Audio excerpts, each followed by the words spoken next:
Sustainable finance, what is it? And how can it affect choices we make at the drawing board?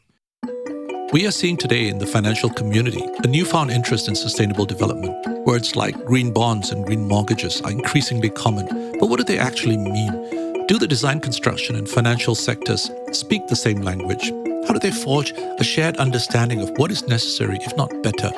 And how do we collectively decide on what truly matters?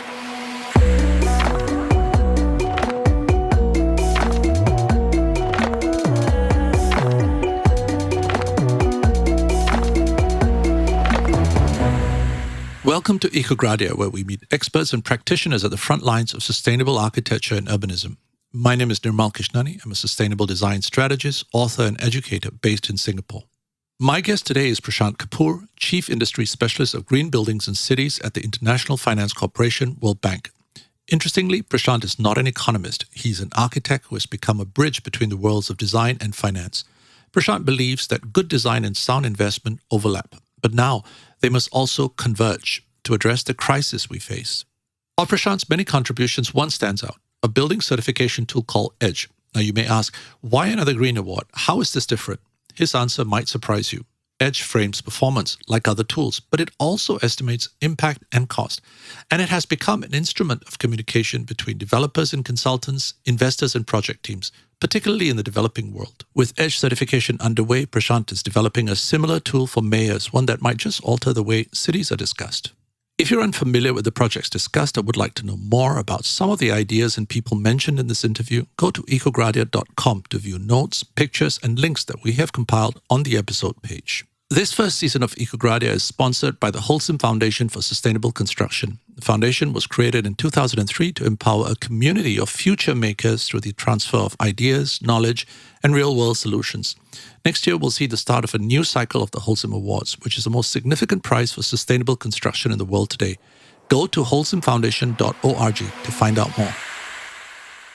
Prashant, welcome. Let's start with your journey. Where did you grow up and how did your early years shape your outlook? I grew up in Madras, which is in southern India, on the east coast actually, and now it's called Chennai. It's a fairly largish city, but not the top 3 or 4, and has remained sort of at that scale as well. So I was born there. I grew up there. My father was in the army, so we traveled a bit, around the nation, but also some of the other places. But yeah, broadly there. And then I moved to the West Coast, exactly the same level. On the other side, a place called Mangalore, to do my architecture there. So why did you choose architecture as a profession? I mean, was that something you'd always wanted to do, or is that something that you kind of walked into? It's so interesting one actually, because I didn't really. My teacher once did suggest it to me, and I just I was so keen. My father was a doctor, and I just wanted to be a doctor. That's what one did, and so I had that in mind. But I also applied for an architectural exam, which is sort of entrance test. And I got into medicine, and I thought, why not write this exam and see what it is like? And what was really interesting was the exam was so much fun, So they had given us a kind of a pyramid which had 5 sides, and they wanted us to slice it at an angle of, I can't remember, 45 degrees. And they wanted us to draw the footprint, and I suddenly realized actually if this is an exam, this could be fun. And that's how actually I got into this. And I never looked back. I'm glad I didn't do medicine. I would have killed a few people. What were some of the early influences of your work? I mean, did you have any mentors along the way? Sure. Actually, as it happens, the first year teacher was an amazing teacher. Actually, I'm just thinking, if I did not have this lady, there and inspire us that first year, I don't think I would have gotten on to and really taken on to architecture like fish to water at that stage. And since then, I've never looked back. I kind of caught on to it, and I've never been outside that zone of kind of being close to architecture. So yes, I think, it was kind of, it was not to do with energy efficiency or anything like that. It was just about the value of the profession and the historical aspects of and kind of having this classical aspects to it that really kind of got me firstly into it, and then found my own way through it. But So interestingly, you transitioned from the world of design to the world of finance. I mean, that is fairly uncommon, isn't it, for an architect? Right. What sparked that? Yeah, I mean, I wasn't choosing to go into finance at all. Actually, I was just sort of chasing a little bit of a conversation in my head as to what is it. For me, this work on green buildings or sustainability was a part of a conversation. I mean, I never chose to leave architecture in the kind of design sense. I just found myself on one side, and similarly, I found myself kind of wanting to do a certain thing, and the way that I could accomplish that somewhat was within a financial institution. I still sometimes crave to do a building or two, and strangely, my mother's the only one who's had the benefit of my architecture. Well, you did at home. You do home. That's right. Yeah. Well, okay. So you now work for the International Finance Corporation. This is the IFC, and your job title is Chief Industry Specialist for Green Buildings and Cities. So tell us, what is the IFC? What does it do? So IFC is an international development organization. It was formed actually along with the World Bank. So it's actually part of the World Bank group as such. It's and it was formed right after the World War II. At that point, they had to rebuild Europe and they needed to finance it. And so they kind of created this through the Bretton Woods sort of system. But basically, the idea was to kind of provide project finance to kind of rebuild the cities in Europe. And it's kind of evolved in the 60s to kind of doing other things beyond Europe once that was more or less fixed. And the kind of priority shift towards, poverty alleviation and development. And IFC is the private sector investment arm of that organization. And essentially, we're the largest private sector investment focused entity that looks at development across the world. Well, what do you mean by private sector investment? What do you do that's different from World Bank? So when people hear of World Bank, they think funding, governments, right, for road development, sanitation, or even other stuff. But our role in this whole organization is to fund private sector entities. So it could be a developer, it could be a road company, it could be a solar project, but on the private sector side.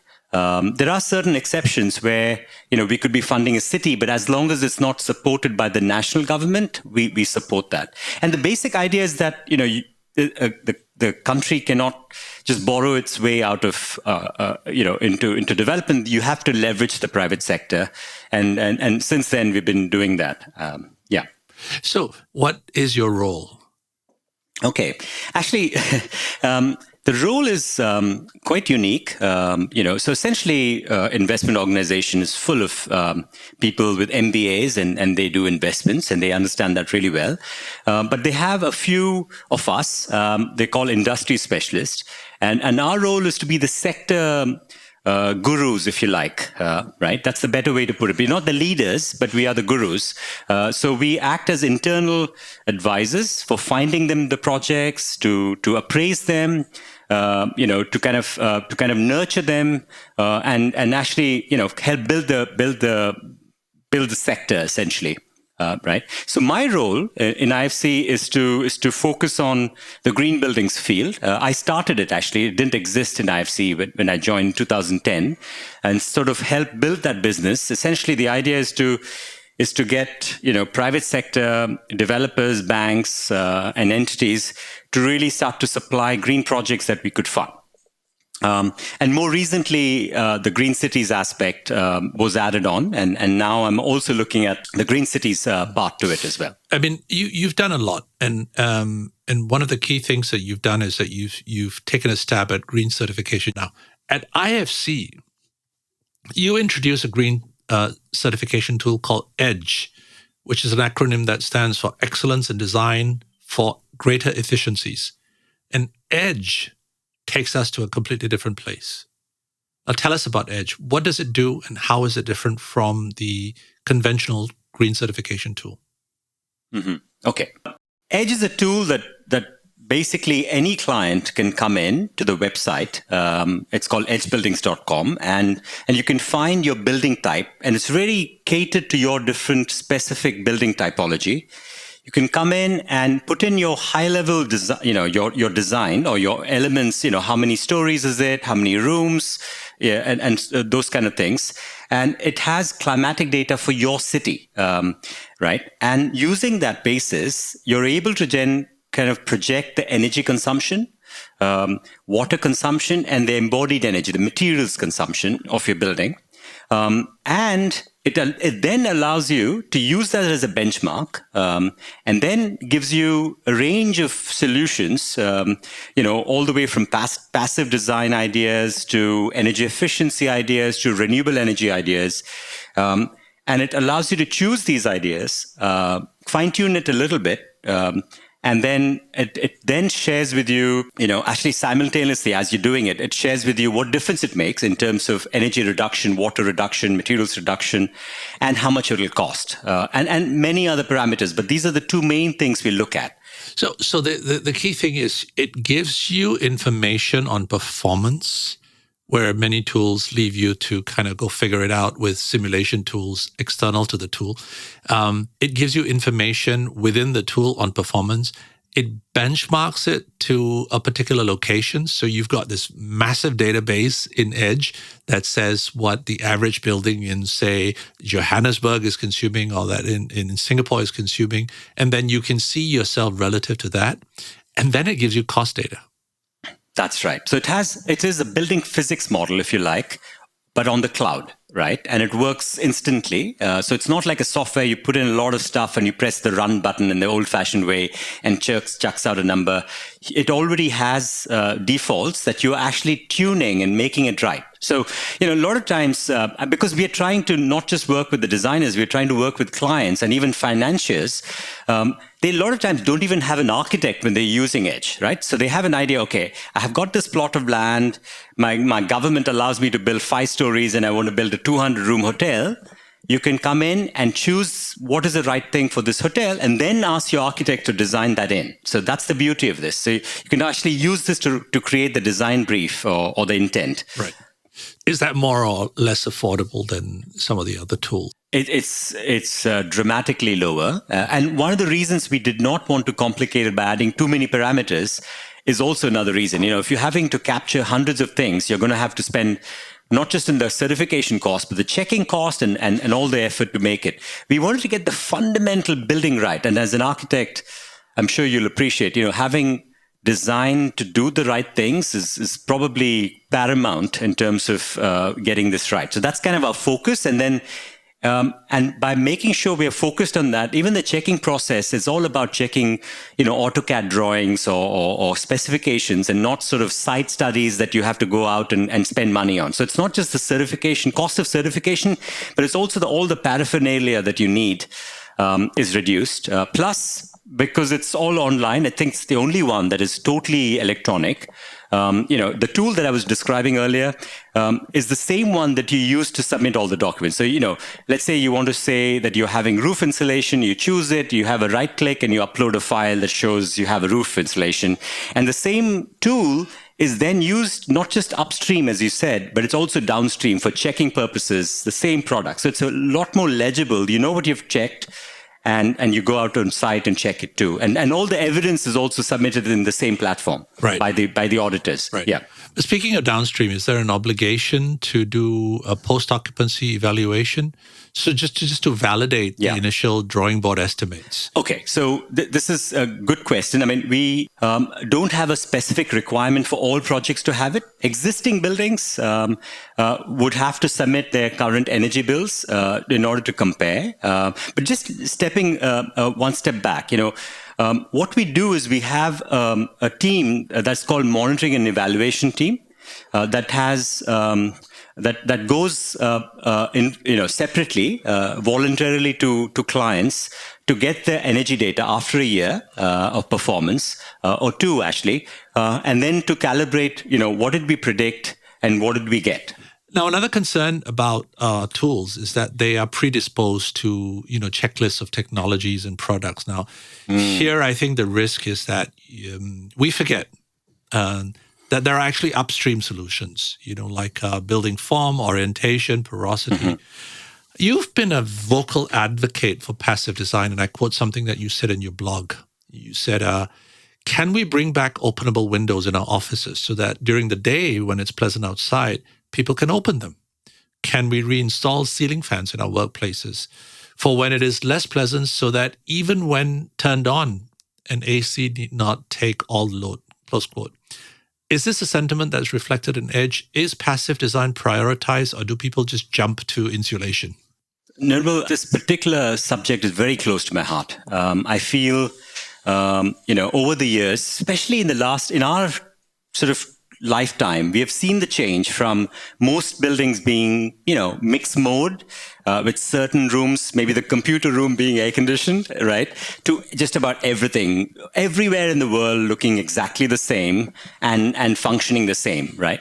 So this is not a subject I take sort of lightly. So Edge is very well focused on passive design. I don't, so essentially you can actually build a totally naturally ventilated building and get certified for it. You can't do that with some of the certification because of indoor environmental quality issues or some other issues. So this is allowed. We have built in a parameter called virtual energy for comfort for exactly this reason. For those who are in the climate thermal comfort space, they would appreciate there used to be this thing called percentage discomfort is how you measured comfort.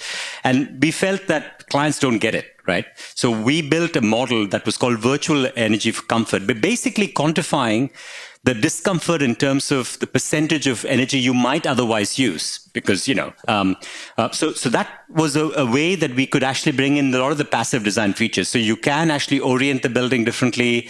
You can actually pretty much get all of the energy points, the 20, 40, whatever, by having a very well designed building, through all the passive design features, including ceiling fans, including in offices with air conditioning. So we have built in a parameter where you could have a ceiling fan and air conditioning, and it will assume a slightly higher temperature in order to compensate for thermal comfort, the air movement aspect. So it takes into account hybrid modes, basically. So looking at the simultaneous use of fans and air conditioning, the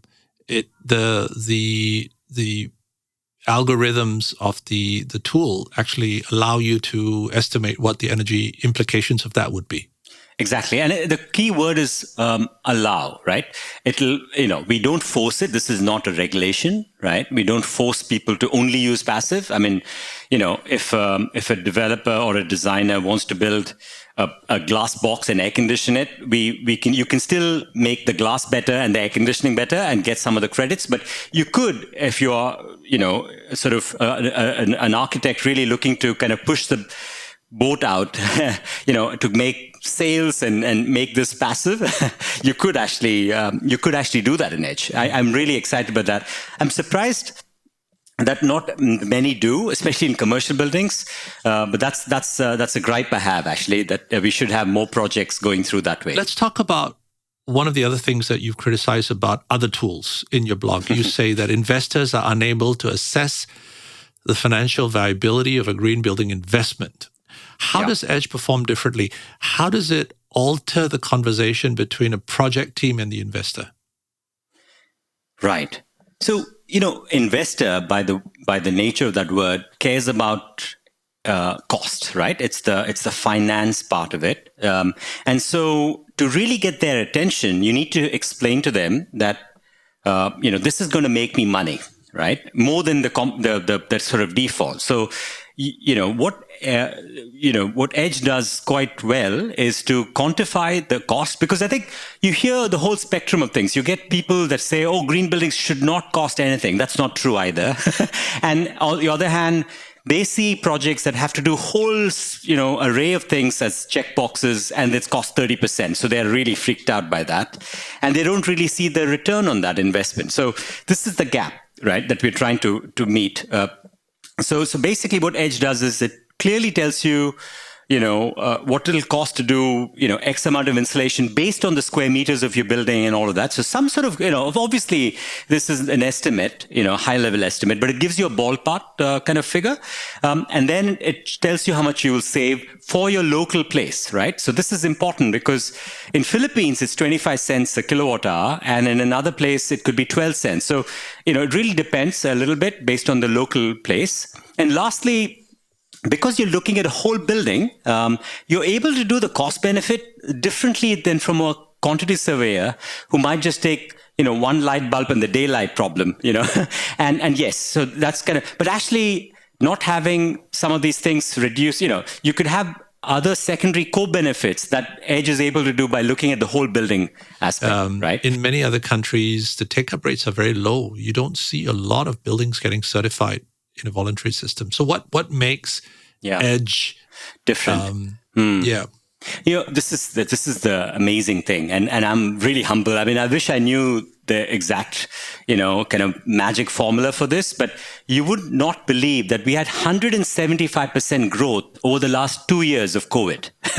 I have still very little explanation why COVID has created a huge growth in the green certification market, but essentially we have been accelerating, doubling every year. So it's a logarithmic increase in certification. So we have not seen the sort of slowing down that you mentioned.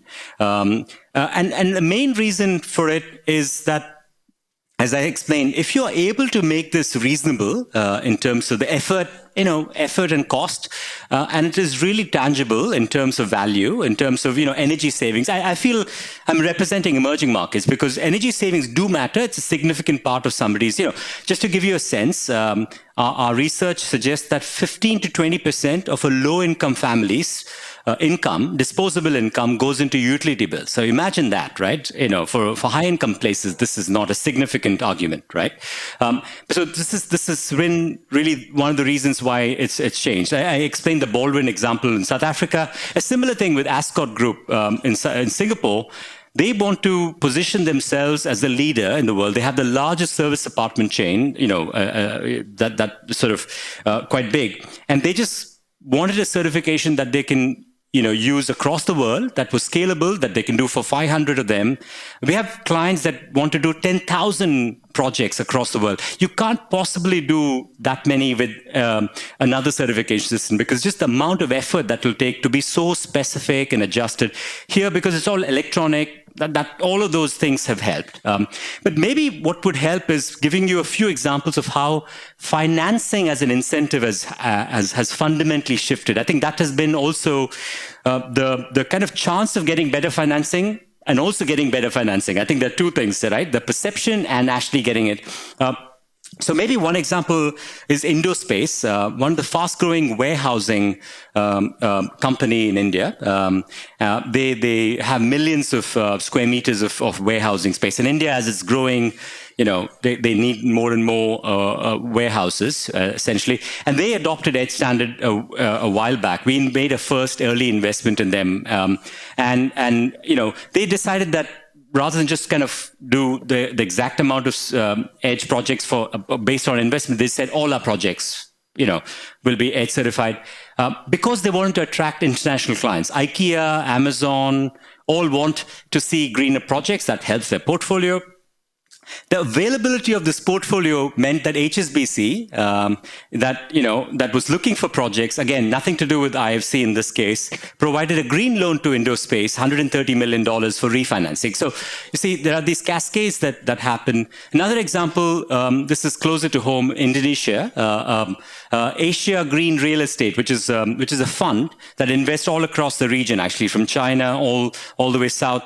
They are looking to get investors. So this is not loan. This is more investments from the European pension funds and all of that. They too want to see green investments happen. So private equity is also chasing the same things. And finally, a client like Arta Land in Philippines, which has got a dozen odd large office buildings, the usual speculative, office buildings. They decided to go carbon neutral Okay, so we had to work backwards. So these were, some of them were built projects. They had to meet the requirements, but also, in order to get carbon neutral in Edge, you at least demonstrate 40% energy efficiency reduction before you can buy offsets. So that's a requirement. So that we had to work with them to make the reduction happen. And then, and that has allowed them to issue a green bond. So you can have a corporate bond that can be issued. By having a green portfolio, they were able to get access. So there are lots of different ways that you can get this. I'm just giving you the financial aspect. I'm not saying it's all about this, but this definitely helps. And the story in the news makes others to follow as well. Right. The idea that there is a take-up rate, it goes from nothing to 165%, or that there is 1 million square meters here or something there. It doesn't give us a sense of how impactful this is, really. These are all incredible accomplishments. So I want to ask you, what has been the net impact of Edge over the last 10 years since it was launched? Has it met expectations? Is the trajectory on track? So it hasn't been 10 years since the launch. It has been a little bit less, more like 6-7 years. We might have piloted it a while back, and then, but yeah. So I think, we still have a long way to go, Nirmal. I don't think the job is done. Our focus has been to focus on certain markets. So let's say Colombia. Definitely more than 20% of the market is using Edge. Isn't that great? This is what you want to see, right? Because we believe that once you hit 10%, Vietnam, similar, 7%, 8%, South Africa, again, I bring South Africa, has all been great, hitting that point where we're converting these markets. As we learn from them, the others are kind of following up as well. So we have about 300,000 homes that are Edge certified, that have gone through the system. That's significant. We ourselves have invested about $8.5 billion in greening, in green investments, and about $24 billion $40 billion of money has been mobilized through this. So it's pretty big in those kind of sense. But yeah, so it's still a while to go. But I think the signs are there, and I think what is good is that we are getting banks. And so most of the work previously has been working on creating the basic market, working with one developer, another developer. Now what we have pivoted to is working with banks, such as OCBC, which is an Indonesian OCBC bank and we just issued $100 million funding for them. And essentially, that is specifically for green construction, that they can blend and start to get more. So as we do more of this, the same with HDFC in India and other banks. So that would start to scale, right? Obviously, it's limited by how much developers borrow or mortgages happen, but at least it's starting to shift in that. Once you create a base pipeline, then you start to see the change happen. You mentioned a few countries where there has been good take-up rate. Yeah. What about the ones that have not? What about India and China, the big players? Okay. What is the impact there?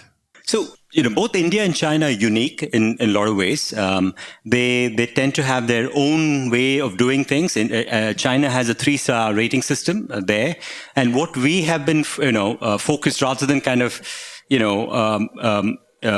look at it from a private sector side, because of it being China, we've been mostly working with the government themselves, with MOHURD, and to help. So Edge is in Chinese, I don't know if you know, and it already has the city by city regulations built into Edge. Okay, so you could use Edge as a tool to meet the Chinese 3-star standard. So, so we have accommodated that.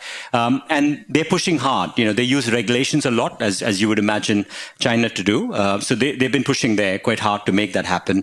Where else? India, is a very dynamic place. It's slightly different from China, but because it's got many things happening. So there are lots of players in that market. We had not focused on it. We've been focusing previously on the middle market, where we can show some change, but more recently it's been the biggest growth for us, India, and now actually what we are, because there's a lot already happening in India. To be fair, the Green Building Council is active there. There is LEED there. There is local TERI system called Griha there. So they're all pretty active and they're doing great stuff, right? So we were trying to see where can we help in this space, because I think there's still a long way to go in spite of all of this players there. I think less than 1% or maybe 2% of the new build market is being certified green, right? Where we think we can add value is self-build, which is really not a place. Everybody's in the developer space, and I think what we are beginning to do is work with certain banks. We just made a funding for. I can check the amount, but so we funded Aadhar Bank, which belongs to Blackstone now, but they specifically focus on self-built low-income housing. So loans of about $10,000 US dollars to about 20,000. That sort of range. So it's a much smaller number, and we've found a way to kind of have Edge work for them at that level, right? It's all written in Hindi, in the local languages, so it can be incorporated. So, and we've really made this very simple for them to take on. Basic passive design features, some solar hot water systems, some really cut back on making this work in order to make the mass market. Our focus as a development bank has been to do that. And that's really how we're having to adjust. So you've made progress at the building scale, and now IFC is looking at the city scale. What do you think is the challenge of the city? The opportunities and challenges are so special. I think the main kind of challenge. Firstly, the opportunity is huge, right? Most of the work, most of the investment, the GDP, happens in cities, and most people actually are beginning to live in cities. I think we've already crossed that 50% threshold and beyond, right? And also, cities are where people get affected by climate change, so they're very sensitive to this, and also they have leadership that potentially can be quite nimble in trying to address climate change and changing directions and so on. So that's really good. And as IFC, we do invest in cities as well. So it's kind of got a lot happening there. Where I think it's a challenge is, urban planning is not necessarily done far enough and more rigorous enough. They lack technical expertise. Municipal workers are kind of not really that equipped to do all the right things. They're not able to get all the technical support they need. I'm talking about emerging markets here, by the way. So there's very little private sector participation. That also doesn't help. In order to get transport, electricity, and all of that, the private sector is not really that involved in this. That makes it quite challenging. A lot of the cities are not very credit worthy. So they're really dependent on the national government or the provincial government for their money, and they don't really have a business model that can generate the funds to make that thing happen, right? The way I look at it, coming from the building sector myself, is that if you're a hotel chain, and you're trying to improve, you can't do this just through cash flow, right? You might make some profits, but you have to plow it back in. You have to make some changes. You're not going to get green by just you need to be able to access funds to make some change happen. And that is really the biggest challenge for them. I think one of the big questions about cities is, what is the model that governs the growth of cities? And so, you talk about urbanization and the influx of people, the growth of the population. Is there a model that you rely on that explains how a city works? I mean, planners talk about garden cities and smart cities and ecological cities. Is there a model that you use to describe the city that crosses design thinking with financial perspective? Yeah, I think, we both have a conceptual model of a climate smart city, if you like, but also a real model. We've actually developed, similar to Edge, we've developed a tool called Apex, which acts as a model for you to build low carbon, resource efficient cities, right? And at the core of that program is the Apex tool. That any city working with us can use for investment planning to make the right choices. Tell me about Apex. How does it work? Yeah, so essentially the basic idea is that we would engage with a city that is interested in making that transformation happen. We would kind of work with them in terms of where they want to go in terms of in the next 10 years, and we are looking at it again, similar to Edge, very practically, right? What is your energy consumption? What is your water security issue? Where are you going to get water? All of that. Where is your transport like? What is your public transport uptake? How can we help you improve that? Or the waste? So we really focused on these resources aspect. again, it's intentional, Nirmal, because I think if we talk about too high level of climate change, you quickly get the mayors possibly interested because they have to face the world. But the people on the ground really can't relate to this. They have real issues of potholes and public transport and waste being dumped on their streets, right? So you have to kind of, again, make that work in that sense. I'd like to pause a minute to remind listeners that you can view each project discussed today at ecogradia.com. There, you'll find notes and links that'll help you get more out of this episode, including information on Prashant Kapoor and the EDGE tool. You will also find information on our episode sponsor, the Wholesome Foundation for Sustainable Construction. For close to 20 years, the foundation has been an advocate for sustainable development. And one of the ways it does this is the Wholesome Awards, a competition that rewards new ideas and techniques in the construction sector globally. Now, I've been a juror twice for the Asia-Pacific category of the Wholesome Awards. At jury deliberations that I was a part of, it was interesting to see the diversity of ideas and projects from places as divergent as Mumbai and Melbourne. On the one hand, these entries offered a glimpse into the risks and challenges faced by communities in that part of the world. On the other, they encapsulate the particular imagination of the designers who advocate change, almost always with a unique point of view. To find out more about the upcoming cycle of the Wholesome Awards, go to wholesomefoundation.org.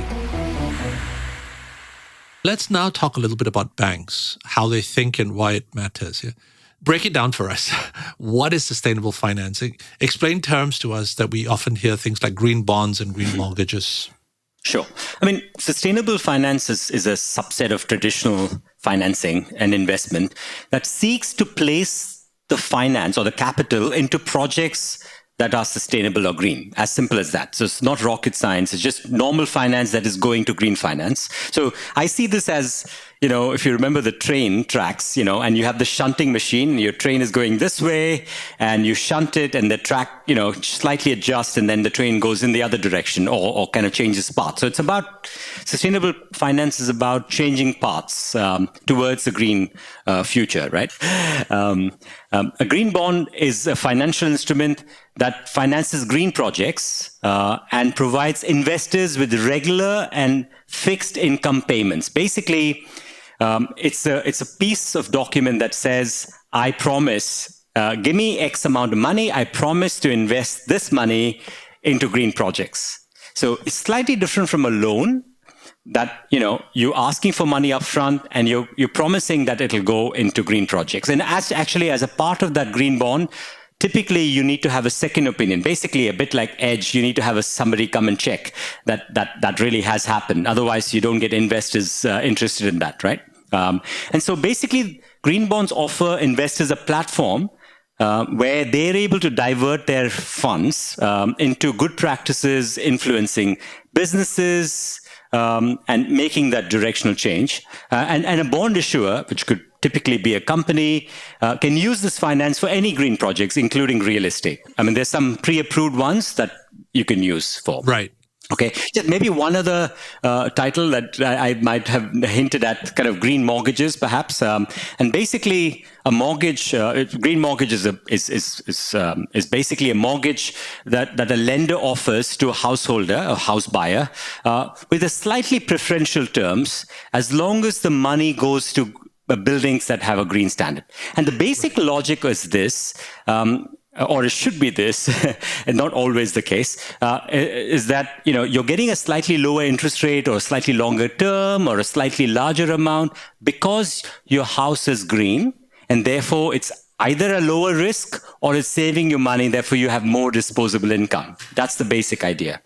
You kind of broke it down for me once, where you talked about the incremental cost of greening, which you said could be as little as 1% to 3%. Right.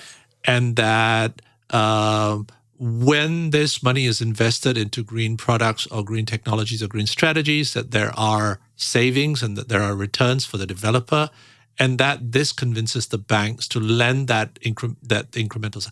Can you walk me through that math again? Like, how does the act of investing create returns that then reduces risk that banks will begin to favor?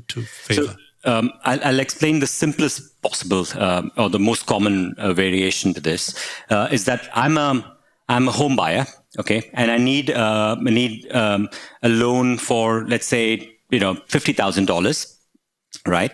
And basically that would mean that I would have to pay back my bank $250 per month. I'm just sort of making it up. I don't know what the terms are. Now, let's switch to a green mortgage. So this is for a house that is green and therefore might have $1,000 extra cost. So $51,000. So the bank could say, all right, okay, that's the loan amount. But the bank also knows that you're likely to save money in operating the house, right? And your air conditioning, your electricity, your hot water demand would be lower. And that could be, let's say, $20 lower, right? And therefore, it could accommodate that and say, look, it could do the calculation and say, look, normally you would have a loan for $250 per month. But because you're green, I'll do the calculation backwards and you can go up to $260 and you can keep the $10 savings. I can take the $10 extra from my end as a monthly installment. Does that make sense? Yeah. So in other words, the savings are turned into future assets. They're kind of hedging against. Exactly. In a real world, in a simple world, the home buyer could have just bought the $1,000 and could have made that investment. The problem is that he doesn't have the money a lot of times, and he would rather invest that $1,000 in an extra square meter of his house, right? What you are able to do with green mortgage is really wonderful is that you get a long-term perspective on this. So the money, the $1,000 is spread over 20 years, as long as your house, right? So that makes it much more palatable. A $10 per month is the return. And mortgages are typically lower interest rate anyway. It's not like a home equity loan where you're just borrowing based on your balance sheet, right? So it sort of spreads it out nicely and makes it much more easier. This has been a really good success. What does an architect need to know about leveraging these new finance opportunities? Or what does it also mean to the design that they're doing? I feel that architects, if they pay a bit of attention, if they are able to kind of use this opportunity and get a little bit more comfortable with numbers. I know design is brilliant, and I think they generally do care about their buildings and the future of the world, right?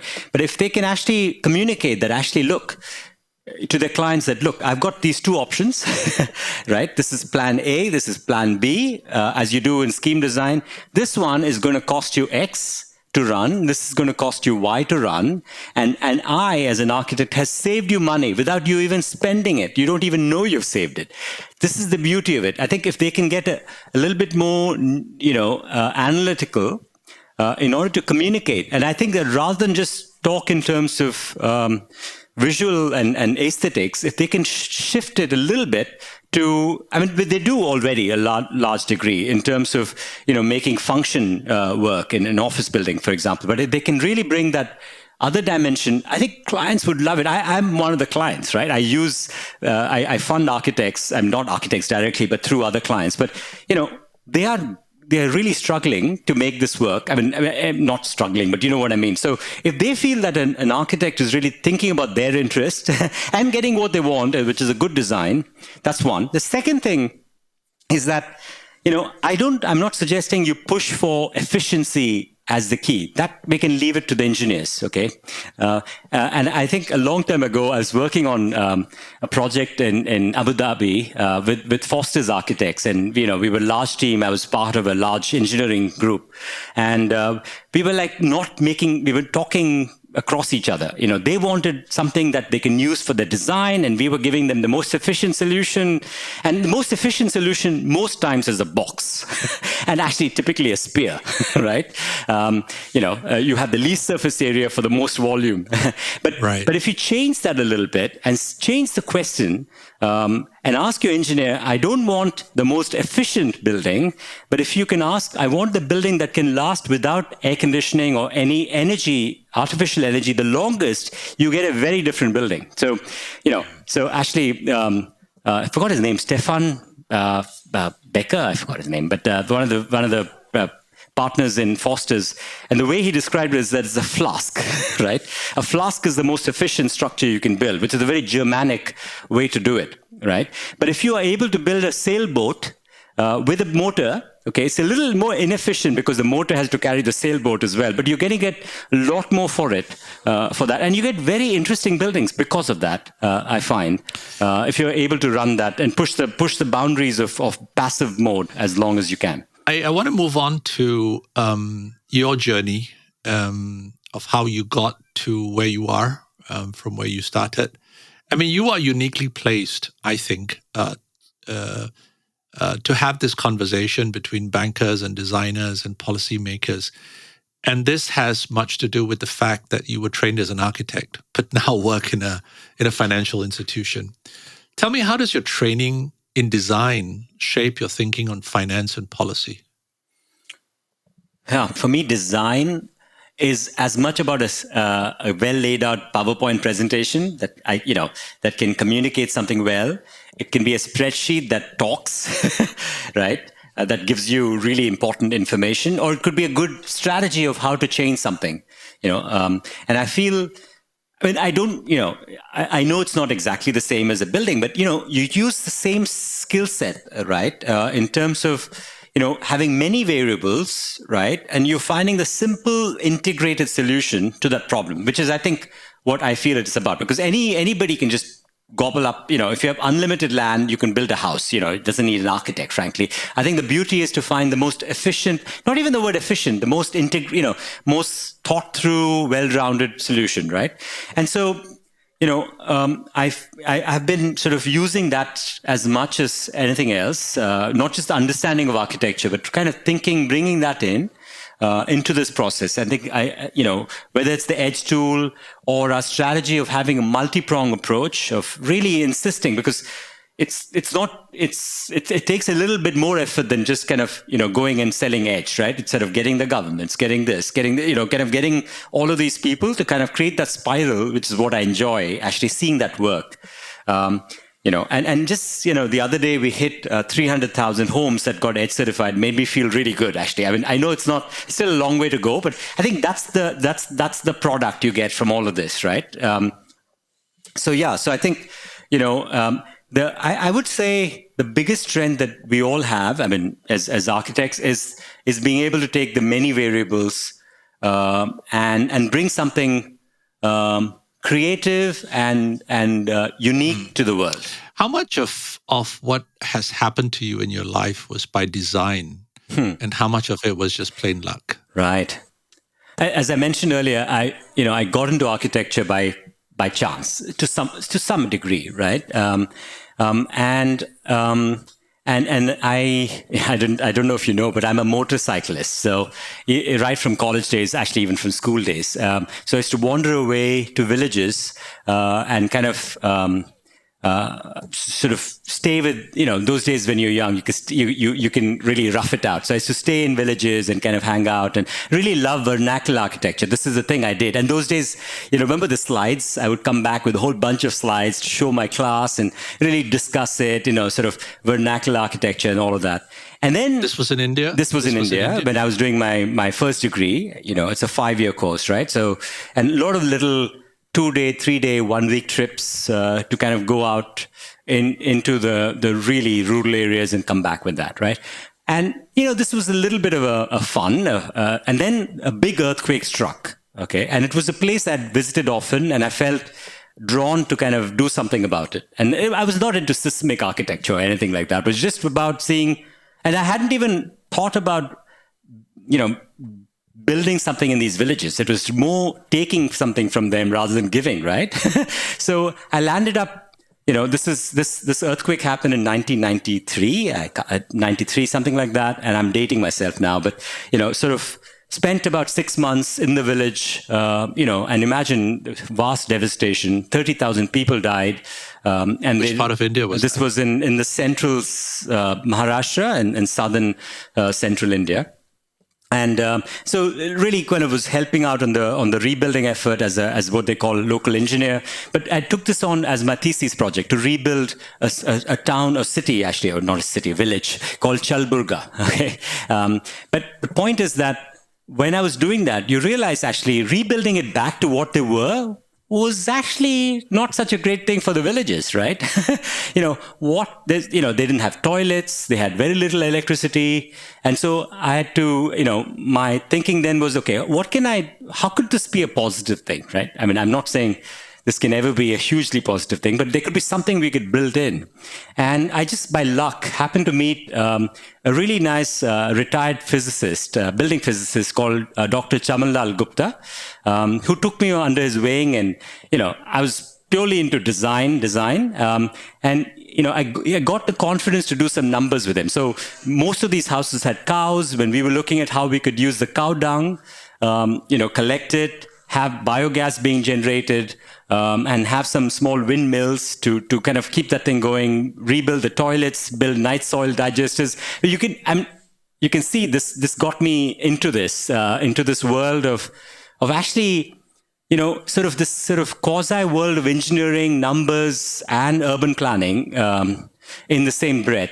And I don't know how I landed up here, but in the conversation. But so this sort of luck thing is good, but you need to have, your eyes need to see it, right? That's the beauty of it. So so I did that work, and then later on in my master's thesis, I was doing something quite similar to Edge and Apex, actually. I didn't realize it now, then I think about it.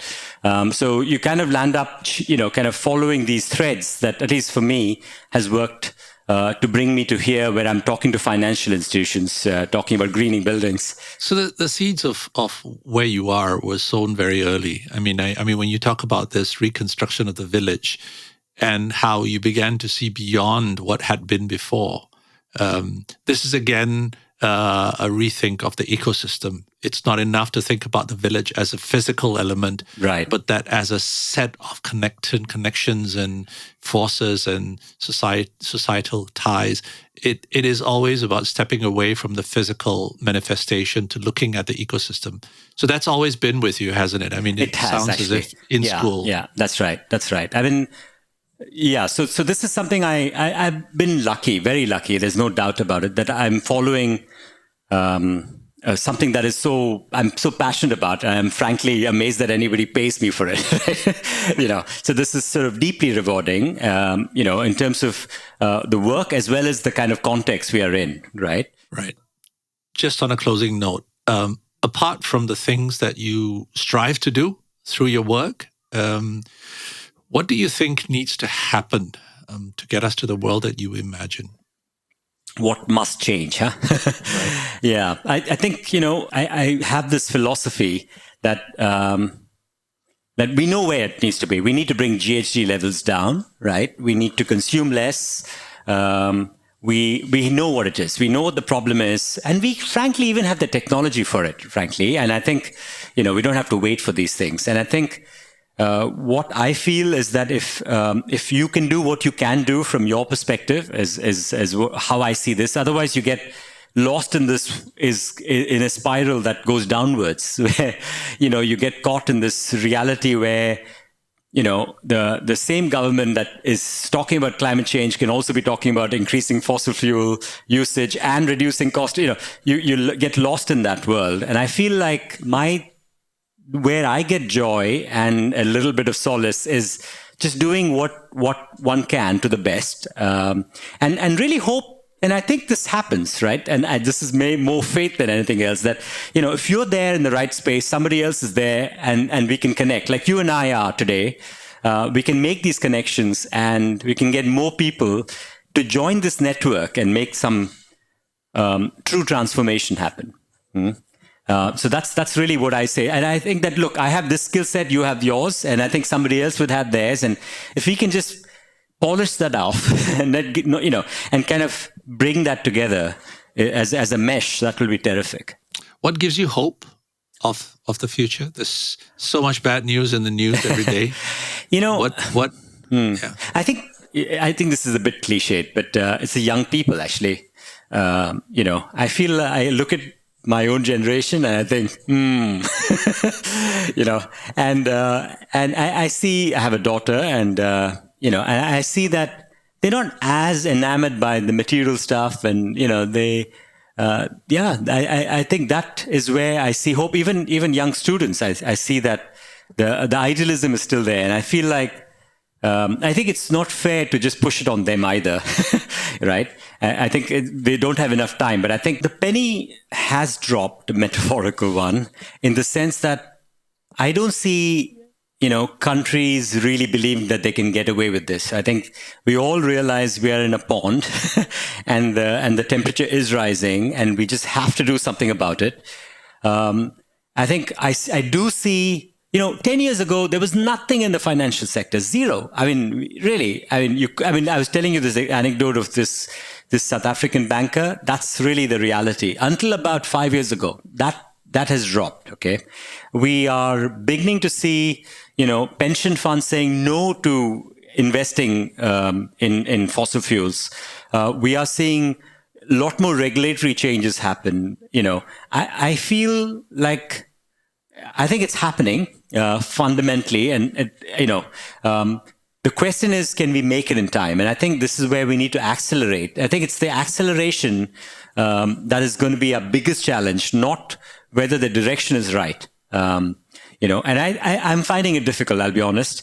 Trying to get 20%, maybe 40% is possible en masse. I mean, you're going to get one-off guy, who wants to go autonomous house, and that's great for them, right?